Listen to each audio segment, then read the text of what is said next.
반갑습니다. 오늘도 새벽 돌베개에 나오신 모든 성도님들을 주님의 이름으로 환영합니다. 어느새 11월의 또 마지막 날인 11월 30일이 되었는데요. 오늘도 하나님의 말씀인 욥기 말씀 묵상하면서 또 한 달의 마지막을 또 새로운 달의 그 첫 시작을 또 말씀으로 잘 이어가는 또 우리 모두가 되기를 간절히 바랍니다.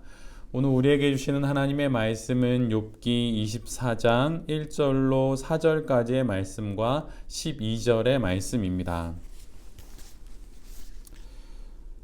어찌하여 전능하신 분께서는 심판하실 때를 정하여 두지 않으셨을까?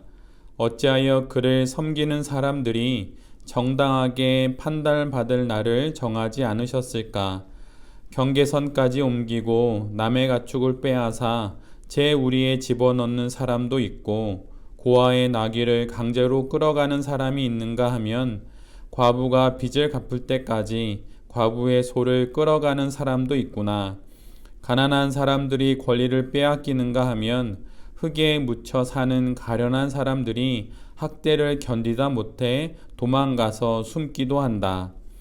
성읍 안에서 상처받은 사람들과 죽어가는 사람들이 소리를 질러도 하나님은 그들의 간구를 못 들은 채 하신다. 아멘. 오늘은 욥기 24장의 말씀을 갖고 고난으로 지경을 넓히시다. 고난으로 지경을 넓히시다 라는 제목으로 함께 하나님 말씀을 나누도록 하겠습니다. 오늘 본문은 엘리바스의 말에 대한 욥의 대답입니다. 그런데 24장 전체를 읽어보면 마치 두 사람이 이야기하는 듯하게 읽힙니다. 왜냐하면 24장의 앞부분에서 말하고 있는 말의 분위기와 또 뒷부분에서 말하고 있는 말의 분위기가 완전히 상반되기 때문입니다. 욥은 1절부터 17절까지 악인의 형통, 또 이로 인하여서 겪는 의인의 고난에 대해서 이야기를 합니다. 하나님이 계시지 않은 그런 무법천지에서 악인이 주인이 되어서 살아가는 그런 인생들의 여러 어려움들을 기록하고 있죠. 마치 영화 배트맨의 고담 시티와 같은 그런 분위기를 우리가 그 앞부분에서 읽어낼 수가 있습니다. 그런 분위기의 대표적인 말씀이 바로 12절 말씀인데 그 부분을 제가 메시지로 읽어드리면 가엾은 이들이 도와달라고 부르짖건만 하나님은 아무 문제 없다는 듯 침문만 지키시네. 악인들이 수많은 악을 행하고 또 많은 하나님 보시기에 분명 악한 일을 함에도 불구하고 하나님께서는 묵묵부답 마치 아무런 문제가 없다는 듯이 그냥 침묵하고만 계시다고 그렇게 욥이 말하고 있습니다. 그러다가 18절부터 마지막 25절까지는 분위기가 완전히 뒤집힙니다. 그래서 제 아무리 악인들이 위세를 떨친다 해도 결국 마지막에 가서는 그들 모두가 하나님 앞에서 심판을 받게 될 것이라고 그렇게 말을 하고 있지요. 이 부분의 결론을 욥은 이렇게 정리를 합니다. 하나님께서 악인 그들을 눈여겨 보시고 있고 잠시 성공을 거두는 듯 보인다 하더라도 오래 가지 않아서 결국에는 그들이 모두 멸망하게 될 것이고 그들의 모습은 마치 철진한 신문처럼 그래서 아무짝에도 쓸모없는 그런 쓰레기와 같은 인생이 될 것이라고 그렇게 24장 뒷부분에서 이야기를 합니다. 전혀 상반된 이야기가 앞부분과 뒷부분에 이렇게 함께 등장하는 것이죠. 왜 이렇게 전혀 상반된 이야기가 욥의 입에서 이렇게 고백되어지는 것일까요? 그것은 이해되지 않는 고난 속을 욥이 지금 이 두 마음으로 지나가고 있기 때문입니다. 욥 한 사람의 그 마음 안에 두 가지의 이런 마음이 들어있기에 그가 자신의 그 마음 속에 있는 자신의 진심을 그대로 하나님께 고백하고 있는 것이지요.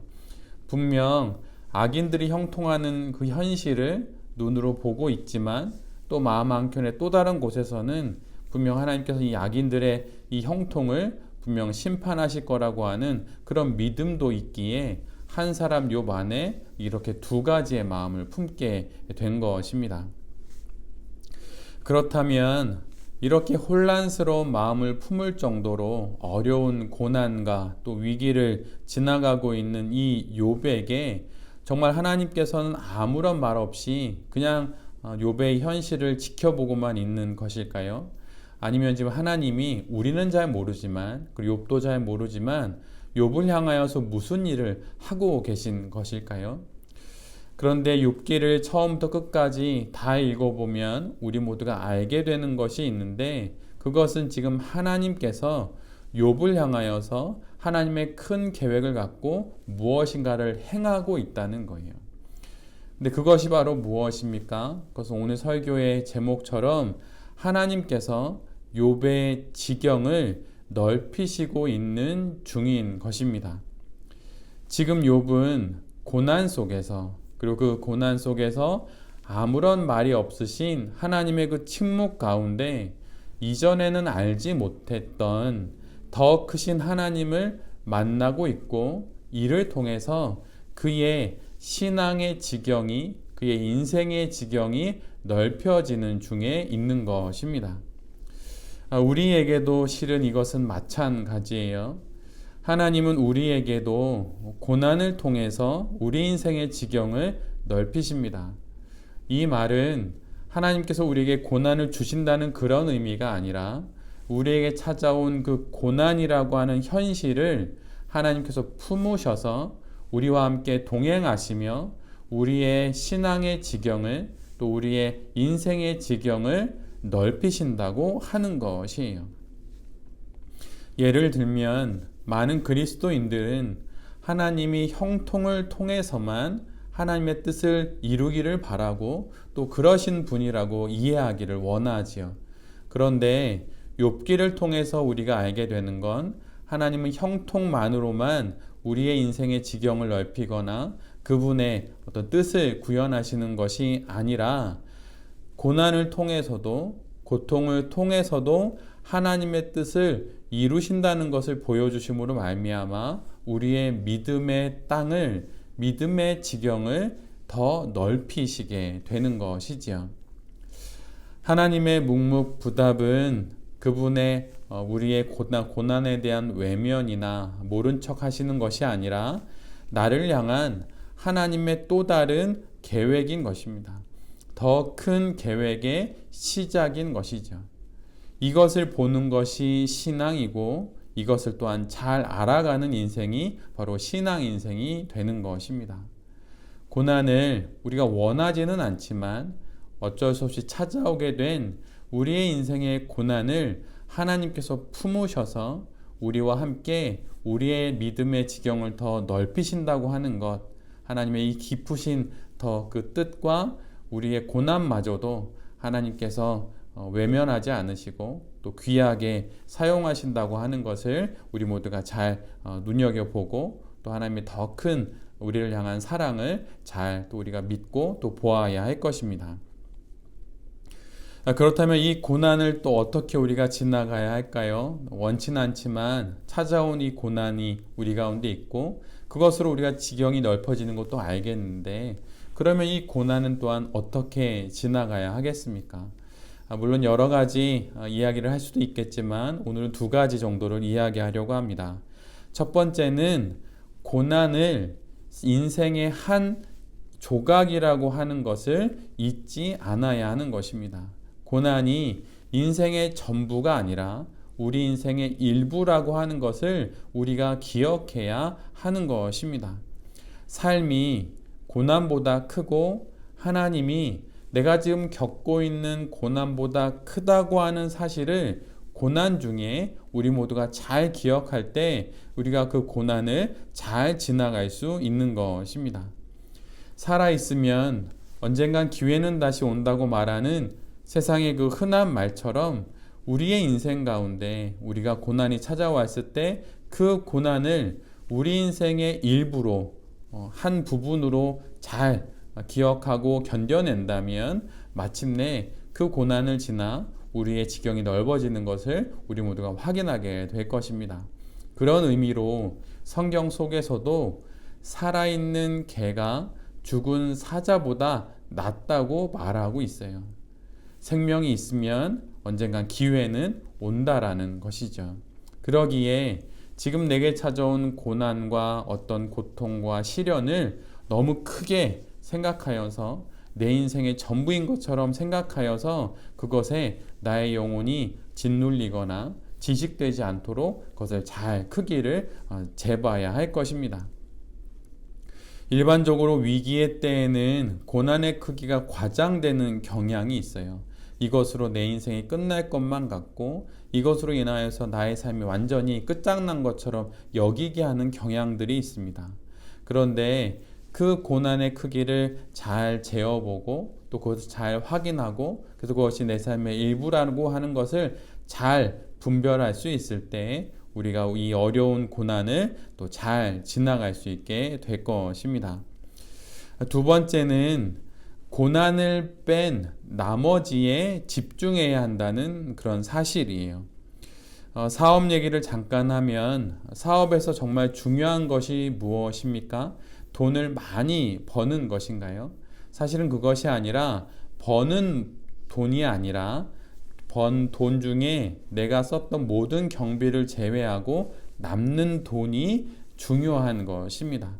아무리 많이 돈을 벌고 많은 돈이 내 손을 지나간다 하더라도 결국엔 내 손에 남아있는 돈이 결국은 내게 의미 있는 돈이 되는 것이죠. 사업에서는 말입니다. 그러기에 이와 마찬가지로 신앙 인생 전체에서도 고난의 크기를 뺀 나머지에 집중할 줄 알 때 우리가 그 고난을 잘 지나갈 수 있는 것입니다. 고난이 찾아왔을 때 그 고난만 쳐다보고 그것을 나의 인생의 중심에 놓고 그것을 뚫어지게 본다고 고난을 헤쳐나갈 방법이 떠오르거나 하는 것이 결코 아닙니다. 고난이 있어야 할 그 자리에 내 삶의 그 일부의 자리에 잘 놓고 내 인생의 중심에는 하나님을 놓음으로 말미암아 하나님을 바라보고 하나님의 관점으로 고난을 바라보면서 우리에게 다가온 그 문제들을 잘 헤쳐갈 수 있게 되는 것이지요. 그래서 고난을 얼마나 고난이 크고 또 얼마나 고난이 내게 오래 왔고 이렇게 고난을 헤아려 보는 것이 아니라 고난을 뺀 나머지에 집중하게 될 때 우리가 그 나머지를 바라봄을 통하여서 새로운 또 고난의 해법도 우리 모두가 발견할 수 있게 되는 것이지요. 고난을 만났을 때 신앙 인생의 중심에 고난을 놓을 것이 아니라 그것은 구석에 놓고 일부에 놓고 또 그가 있어야 할 변두리에 놓고 우리의 인생의 중심에는 하나님을 놓음으로 말미암아 하나님과 함께 어려운 고난의 시간을 잘 지나감으로 우리의 신앙의 지경이 넓어지는 것을 또 우리의 인생의 지경이 더 넓어지는 것을 우리 모두가 고난 가운데 또 경험하게 되는 그런 은혜를 누리는 우리 모두가 될 수 있기를 간절히 바랍니다. 신앙 인생 가운데 어쩔 수 없이 찾아오게 되는 고난 앞에서 하나님을 우리의 영혼의 중심에 놓고 또 고난은 주변에 놓음으로 말미암아 우리에게 다가온 고난의 시간을 하나님과 더불어서 잘 지나감으로 지경을 넓히며 아름답게 살아가는 새벽 돌베개의 모든 성도님들과 또 이 말씀을 전하는 제 자신이 될 수 있기를 간절히 기도드립니다. 아멘. 기도하겠습니다. 주님, 위기와 고난에 압도되지 않겠습니다. 위기의 크기와 고난의 크기를 확인하고 또한 잘 알아서 고난에 집중하지 않고 하나님께 집중하여서 이 어려운 시간을 잘 지나가게 하여 주시옵소서. 위기는 늘 있고 시련은 늘 있지만 그 모든 것이 당신 안에 있음을 믿고 당신과 함께 어려운 시간을 잘 지나가는 우리 모두가 되게 하여 주시옵소서. 모든 날들이 하나님 앞에서 지나감을 알고 인생 가운데 여러 어려움도 결국 인생의 지경을 넓히시는 하나님의 뜻이 될 것을 믿고 우리의 어려운 시간을 주님과 함께 힘차게 믿음으로 지나가는 우리 모두가 될 수 있도록 하나님 은혜 내려 주시옵소서. 이 모든 말씀 예수 그리스도의 이름으로 기도드립니다. 아멘.